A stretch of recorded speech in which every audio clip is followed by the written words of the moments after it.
Assalamualaikum warahmatullahi wabarakatuh. Saya Natalia Dani Mariadi, mahasiswa semester 4 dengan NIM 4620012079, Prodi Manajemen di Universitas Boswa, kelas Manajemen C. Pada video kali ini saya akan menjelaskan tentang tugas pertemuan ketiga, keempat, keenam, dan ketujuh dalam bentuk video. Jadi pada tugas pertemuan ketiga diberikan tugas merangkum dari halaman 37 sampai halaman 46 dengan judul besar Perhitungan Biaya Berdasarkan Aktivitas atau Activity Based Costing System. Adapun isi dari rangkuman tersebut, yang pertama ada peranan ABC System dalam perkembangan teknologi, di mana perkembangan teknologi dalam pembuatan produk dapat menyebabkan proporsi biaya overhead menjadi lebih tinggi. Kemudian ada juga sistem akuntansi kontemporer. Jadi perkembangan sistem akuntansi biaya kontemporer ini dapat menjadi reaksi terhadap perubahan secara signifikan. Kemudian ada manfaat activity based costing dan juga bagaimana cara memperbaiki mutu pengambilan keputusan. Kemudian keterbatasan sistem akuntansi biaya konvensional itu ada dua, sistem akuntansi biaya konvensional secara tradisional dan sistem akuntansi biaya kontemporer. Dan yang terakhir, perhitungan biaya berdasarkan aktivitas. Selanjutnya pada tugas pertemuan keempat diberikan tugas yang terdiri dari dua latihan soal. Latihan yang pertama itu memasangkan kalimat atau pernyataan yang sesuai. Kemudian latihan kedua itu mengklasifikasikan aktivitas ke dalam kelompok akuntansi manajemen atau akuntansi keuangan. Latihan soal 1.1 memasangkan pernyataan atau kalimat yang sesuai. Adapun contohnya yaitu yang pertama, continuous reduction in cost sesuai dengan kata efisiensi.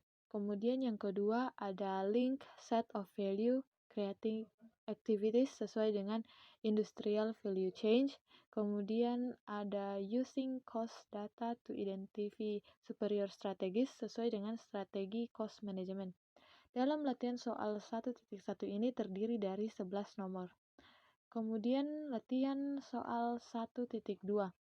Contohnya, aktivitas yang pertama menyiapkan laporan laba secara rinci per pelanggan. Masuk dalam kategori akuntansi keuangan. Kenapa? Karena laporan laba dapat membantu pengguna atau pelanggan untuk memprediksi arus kas masa depan.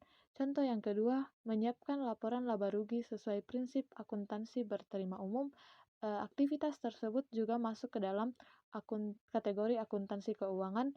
Alasannya karena kerangka konseptual harus dijabarkan dalam bentuk standar akuntansi sebagai pedoman pelaporan operasional di tingkat perusahaan.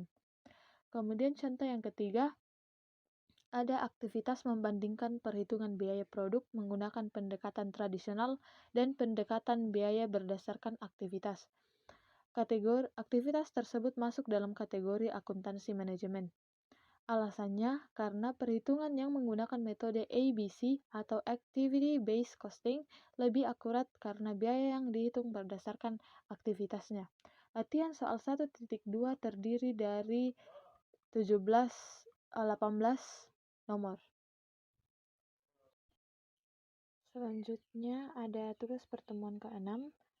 Diberikan tugas wajib pada bagian D dengan judul besar kapasitas penggunaan sumber daya dan perhitungan pesanan, dan juga ada tugas tidak wajib pada bagian E dengan judul besar metode pemisahan komponen biaya F dan V. Tugas tersebut membuat soal dan jawabannya menggunakan angka yang berbeda dari contoh soal yang diberikan. Soal latihan pada pertemuan ke-6 ada bagian D, ada kapasitas penggunaan sumber daya dan perhitungan pesanan. Dalam menghitung soal, kita bisa menggunakan dua cara. Cara yang pertama itu menghitung total biaya dengan menjumlahkan biaya insinyur dan biaya perlengkapan. Kemudian ada cara kedua, dengan mencari tahu terlebih dahulu konsep kapasitas dan sumber dayanya. Yang pertama mencari fixed engineering rate, yang kedua mencari variable engineering rate, kemudian total cost per order, dan research available, dan yang terakhir itu cost of order supply.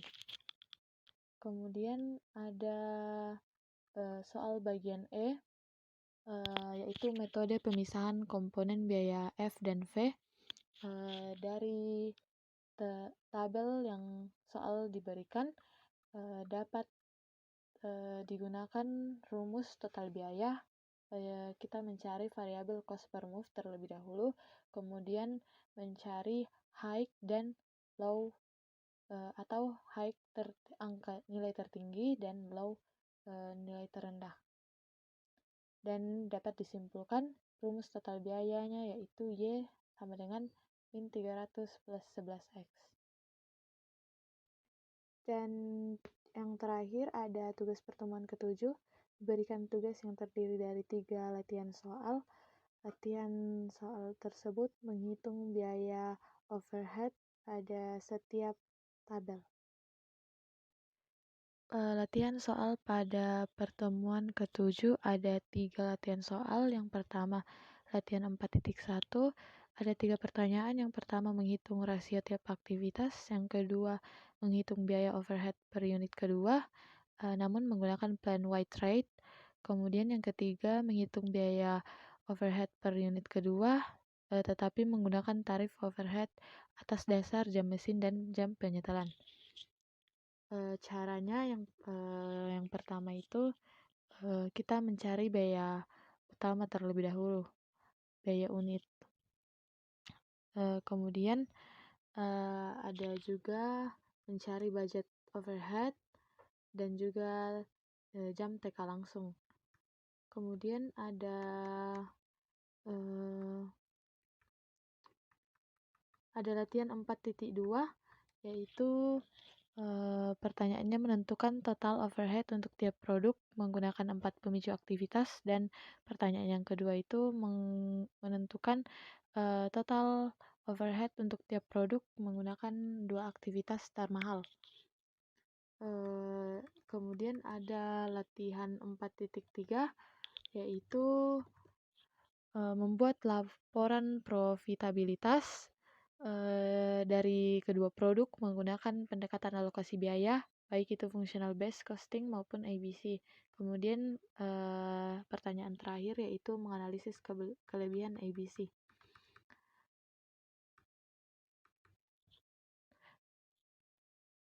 Sekian dari penjelasan saya mengenai tugas pertemuan ketiga, keempat, keenam, dan ketujuh yang telah saya kerjakan.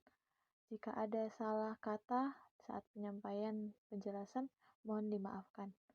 Terima kasih.